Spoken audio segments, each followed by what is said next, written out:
Episode 16. Mr. Willy Fog, presently attempting to travel around the world in 80 days, is unaware that Scotland Yard suspects him of having robbed the Bank of England a few days prior to his departure. Mr. Sullivan, governor of the bank, calmly awaits news of Fogg's whereabouts. I say, 2 whole weeks. It's been 2 weeks since Scotland Yard has had any news of Fogg's whereabouts. Those 2 idiots, Inspector Dix and Constable Bully, are supposed to have him under surveillance. It's infuriating. We have no idea where he is, and meanwhile he's financing his trip with the money he stole from your bank. We do know where he is. Explain yourself, Lord Guinness. Willy Fog and his friends are crossing the Pacific Ocean. Be more specific. According to his itinerary, Mr. Fogg is aboard the General Grant bound for San Francisco. Go on. I would say he's somewhere between 40 and 45 degrees north latitude. Let me see that glass, Lord Guinness. It appears Lord Guinness has solved the mystery, Sullivan. If you see him down there, say hello for me, Mr. Sullivan. We've got you there, Sullivan. Meanwhile, Willy Fog and his friends are finding their voyage aboard the General Grant most enjoyable. I'm the one who made the bet, and I know we'll be exactly right on time. Fog is my name, I like to play with my life in many ways, that's what they say. Here I am, I'm a big old dog. I'm a deep golden mascot. It's my turn, the gentle touch. The more you love me so much. Hey, now the story must go on, because a lot of time is gone. We must be ready to go away. I'm sure getting hungry. What time is it? Oh, no wonder. It's already an hour later than I thought it was. It's 12 o'clock. Hey, good news, everybody. It's lunchtime. Oh, Tico. You don't need a watch, Tico. Your stomach is always on time. Now, let's see. I'll have to set my watch ahead 1 hour. But why? The Earth is divided by imaginary lines into 24 time zones. Now then, these imaginary lines are called meridians, and every time we cross one going east, it's an hour later than before. I find all of these changes so confusing, Monsieur Fogg. So if you don't mind, I'll set my watch according to the time in London. But how can this be? My watch also says 12 o'clock, Monsieur Fogg. Tico. If this is one of your jokes, it's not very funny. You changed the time on my watch, didn't you? Don't blame me if your watch don't know what time it is. Tico is innocent, Rigadon. London time is also 12 o'clock. But London's so far away. In fact, Rigadon, London is precisely halfway around the world from where we are now, which means that when it's 12 midnight there, it's 12 noon in our present location. So it's midnight in London? It's 1 hour later each time we cross a meridian into a new time zone. And this is the 12th meridian we've crossed since leaving London. So, that means a 12-hour difference, which means it's the middle of the night in London. My head. Oh. Perhaps a bite to eat would make you feel better. Jollity prevails, but such is not the case with Inspector Dix and Constable Bully. The heat is absolutely unbearable in these cabins, Bully. Perhaps there's a breeze topside. Sir, what if they see us up there? I mean, back in Hong Kong, you told Mr. Fogg's butler, Rigadon, that we're from Scotland Yard, but they don't know we're on board, and if they see us, then they'll know we're still following him. Quite true, but Fogg and his friends have just eaten lunch, which means they're probably in their staterooms napping. Whatever you say, Inspector. Thinks he's Sherlock Holmes, he does.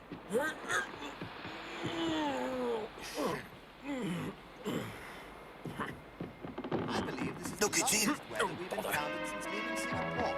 Isn't the air marvelous? They're supposed to be taking a nap. Perhaps they didn't know that, sir. Looks to me like they're wide awake. Hey! Shh. Just pretend to look at the ocean. Unless I'm very much mistaken, sir, I am looking at the ocean. I mean, pretend that we're not hiding. You call this hiding? Oh, never mind, Bully. My stomach is so empty. I feel like I could eat for a week. When I get through with this lunch, they're gonna have to roll me back to the cabin. Don't move, Bully. Stay right where you are. Hey. Inspector, don't you think... Quiet, Bully. Scusate. Watch your step. What's the matter, you guys? I just want to get myself clocked. Tell me something. You guys get paid for being a statues, or is it just a hobby? Monsieur, my friend just wants to get his clock. Inspector! I'm glad you are here. Monsieur, I have a score to settle with you. When I get mad, I'm gonna buy. After what you did to me in Hong Kong, I should throw you overboard, Inspector. You blackguard! You are a cowardly liar with no sense of honor, monsieur! Well, if it isn't Mr. Brigadoon, what a surprise. Are you surprised, Bully? I know I am. You serpent! You spiked my drink with knockout drops when I refused to betray Monsieur Fogg! Did the upright inspector of Scotland Yard stoop so low as to commit the offence of which he is accused? I don't know what you're talking about. When I went down to the wine cellar, I was knocked unconscious, and when I awoke, I was out in the street. It was, in fact, the evil-minded transfer in disguise who was responsible for the reprehensible act. Your death of cold. I give you my solemn word as an Englishman, I am innocent. Well, I don't believe you. You are an imposter, Monsieur Dix. What do you mean, imposter? I mean that if you were really a police inspector as you say you are, monsieur, you would not have stooped to pulling such a dirty trick on me. You saw my credentials, didn't you? And now you will see my credentials, monsieur, and feel them as well. Are you done? Very well. In spite of how you feel, I would like to ask you a favor. Please don't tell Mr. Fogg who we are. You may be certain, monsieur, I would not bother my employer with a tale of two make-believe policemen. But I must warn you, if you make any further attempts to interfere with Monsieur Fogg's voyage, you will have to answer to me. You understand? Let's go, Tico. Listen, you two. What now? One step out of line. What? Did you see it? Bully! What? What is it now, Tico? I get so subtracted taking care of these two, I must completely forget my sun clock. Ah, there it is. I'll take care of him. What? It's a lovely day for a swim. Hey, you get on. Seems to be okay. Très bien, mon ami.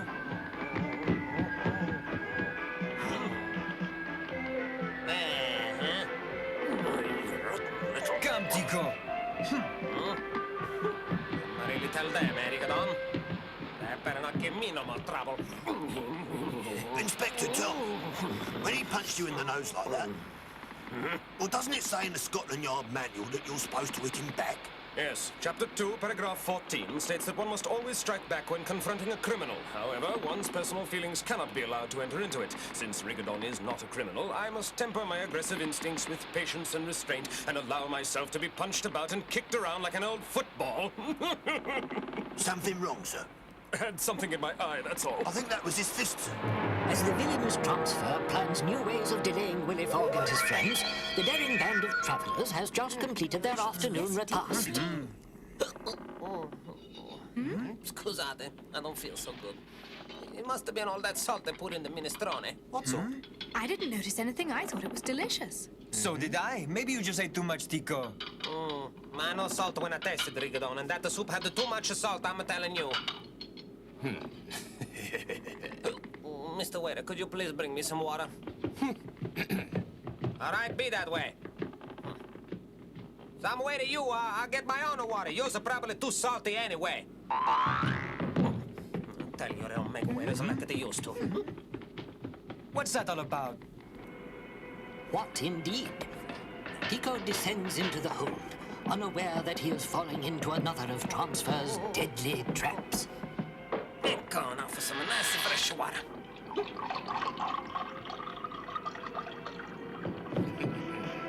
Nasty, are you?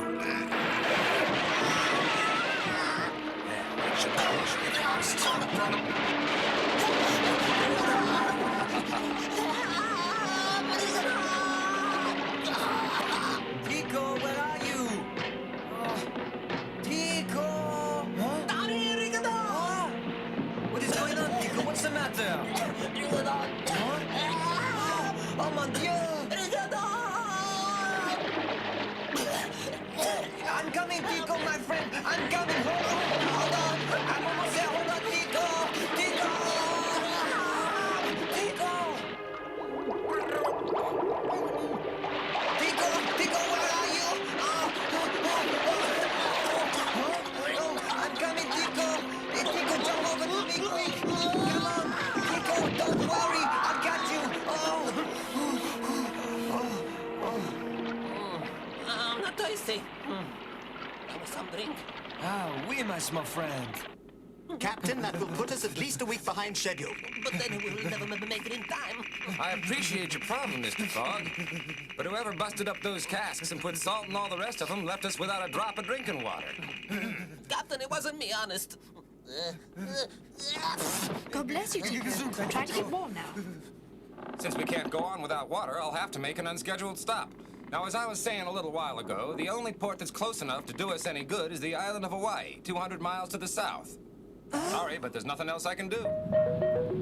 Hawaii, tropical island paradise, nestled at the foot of the fierce volcano Honolulu. As the General Grant sails into the glassy lagoon, her puzzled captain scans the unusually quiet beach. I wonder what's going on. Usually all the locals come paddling out in their canoes, and they give us a big welcome. Well, perhaps they merely haven't seen us yet. Yes, I suppose you're right. Well, let's get going. Tico, Rigodon. Ready, monsieur? These used to be called the Sandwich Islands, Mr. Fogg. Sandwich Islands? Oh boy, I like this place already. Oh, boy, It's so glad to be on something that doesn't move around all the time, and it's so beautiful here. As you probably know, Mr. Fogg, these islands were discovered in 1778, almost 100 years ago, by one of your countrymen, the English explorer, Captain James Cook. Yes, Captain, as I recall, he was done away with by the local inhabitants. They're quite peaceful now, Mr. Fogg, but still we better not take any chances.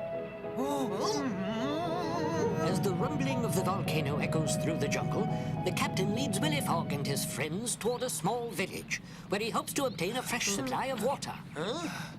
Captain, what is this place? It used to be a prison. Eh? It hasn't been used for years, as far as I know. I see. Help me! The gods know I'm innocent. It appears you're mistaken. Yeah. Hello? Oh, dear. For me. Somebody in there? Help me! Help me, I beg you! Rigodon? What you gonna do? Well, Rigodon? Oh, it won't budge, monsieur. 1, 2, 3. Come. Right behind you. Tico, All right, I'm coming. What the? I know him. What? That's Monty. I met him on my last visit, Mr. Fogg. Thank the Monty. gods for sending you here.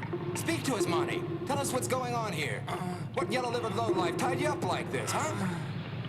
His Majesty the King. A short time later, the captain's young friend tells the group how he came to be imprisoned. What on earth happened, Monty? Begin at the beginning and tell us the whole story. Well, Captain, I'm afraid many terrible things have happened on this island since the last time you visited here. What sort of terrible things? The king of our island believes that the gods of the mountain are angry with us. He thinks they show their anger by making the volcano rumble and smoke. He believes he's under a curse because the Princess KUALA is sick. So sick she might die. You mean the king's daughter? Yes, the king's sorceress Takamaki assured His Majesty that she could cure her with the power of her magic potions and spells. But the princess has gotten worse, I'm afraid. Yalingi boomingi kona, amaki baraki tona. I don't understand it. It always worked before. This is the 19th century, Monty. No one believes in sorcery anymore. You don't believe in it, I don't believe in it. But you may be sure His Majesty believes in it, Captain. When I advised him to send for a real doctor, he threw me in jail. Perhaps we might have a few words with him. I don't know. You can't. Takamaki has convinced His Highness to be on guard against the devil people who are coming to this island in a big ship. And of course, the king believes every word of it. It's all superstitious nonsense. Maybe so, but you must believe me, Mr. Fogg. The king believes you are devils come to destroy him. He thinks we're devils. I believe the time has come to have a word with him. no. I should think so. A short time later, the group approaches the palace of the Island King, a jungle fortress surrounded by armed guards. Hey, go away. You can't come in here. That's far enough. Halt! Go on. Go back. Stop. I demand that you tell King Pipe that Mr. Willy Fog and his party request an audience. Go on, quickly now. Tell His Majesty we're waiting. Yes, sir. We'll tell him. I'm gonna tell him. All right, you big baby. Your Majesty, the captain's back and he's got company. Well, this is Willy Fog, Your Highness. Well, Captain, I suppose you can explain why there's a condemned criminal in your company. Uh-oh. I released him, Your Majesty. On whose authority? Listen, Your Majesty, I can explain everything. I am famous for my pleasant nature and hospitality, Captain, but you try my patience when you bring these demons to release my prisoner. That's not true. Listen here, the only reason we've come is for water. That is the simple truth, Your Majesty. Our intentions are completely peaceful. I doubt that. They are under arrest. Take them away. I want to see my lawyer! Wait a moment. Don't, Princess. Your Majesty, we have heard the beautiful princess is very ill. I believe, sire, I might be of some service if I were given Your Majesty's permission. What do you mean? Your Majesty, listen. Highness, let me see the princess. I promise I'll make her well again. You are a witch. You were sent by the gods to fulfill the curse. As I was saying, Your Majesty, I'm sure I can be of some help. I must admit you're brave, even for a witch. All right, you may try your demon magic on my daughter. I warn you, if you fail, you'll be thrown back into the volcano along with those other demons. Yes, Your Majesty. What? Princess? Polo, polo, cielo, giga, mele, olam, wiji, miki, momo, lichi, chia, grama, robo, teki. Very well, I can tell when my services are no longer needed. You can try, but it won't do any good.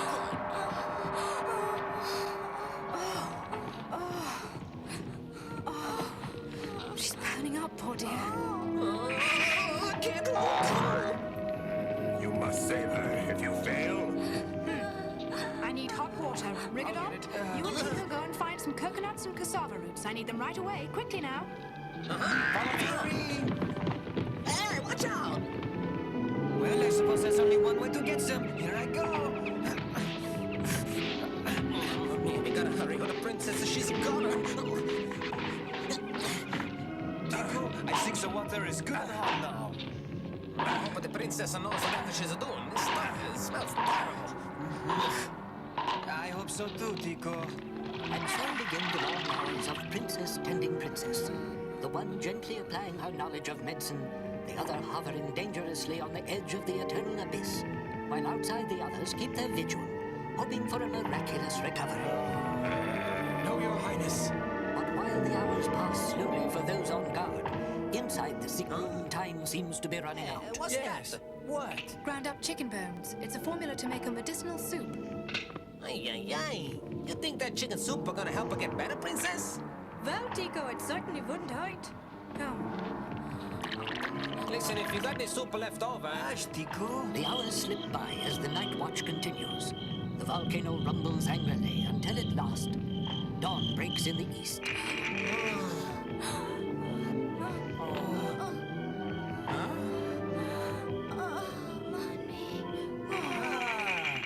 My beloved. I think she's wake up now. Kaula, my darling. It's me. Money! It's all over. Huh? Nothing.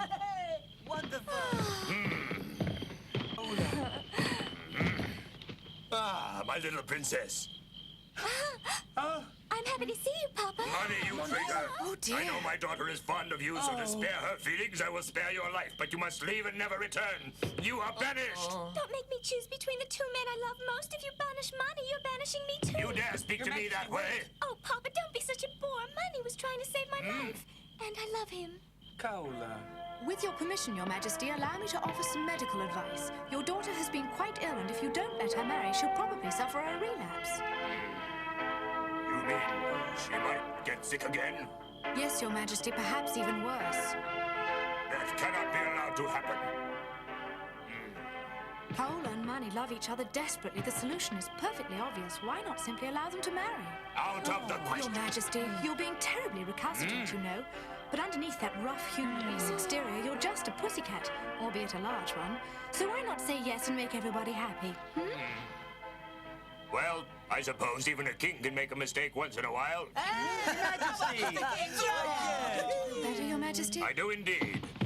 Mr. Fogg, please accept my apologies for having received you in such an unfriendly manner. I cannot thank you enough for what you and your friends have done. From now on, you will all be regarded as heroes by my people. Thank you. Now, guards, take a supply of fresh water out to the ship our friends came in. Yes, sir. Me first. No, hey, Hey, come on, you see just... Very happy. Mr. Fogg. Oh, Manny, darling.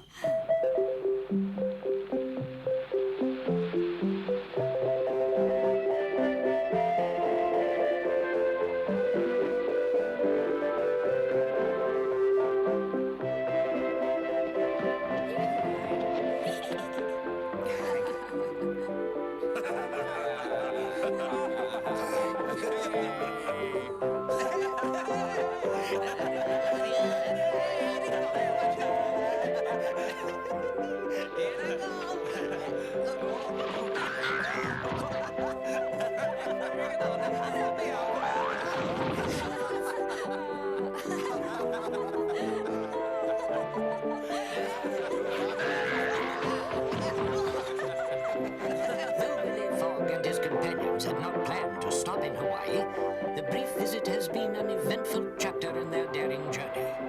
Not only has it turned out to be a delightful interlude for the band of travelers, due in large part to their arrival, the islanders are happy once again. Willy Fog and his friends will always remember their adventure in Hawaii. Adventure in Hawaii, my foot. Your foot acting up again, is it, Inspector? My feet are perfectly fine. But I thought I wasn't speaking to you, Bully. But there's no one else here. Never mind. But Inspector... Bully! In the next episode, our friends are stranded in Mexico until help suddenly arrives from an unexpected source. But how can our adventurers benefit from this turn of events? And what of Transfer and his evil schemes? To say nothing of Inspector Dix, who has a new plan for capturing his quarry. Will the travelers be able to reach San Francisco? Be sure to join us as we continue our exciting journey around the world with Willy Fog.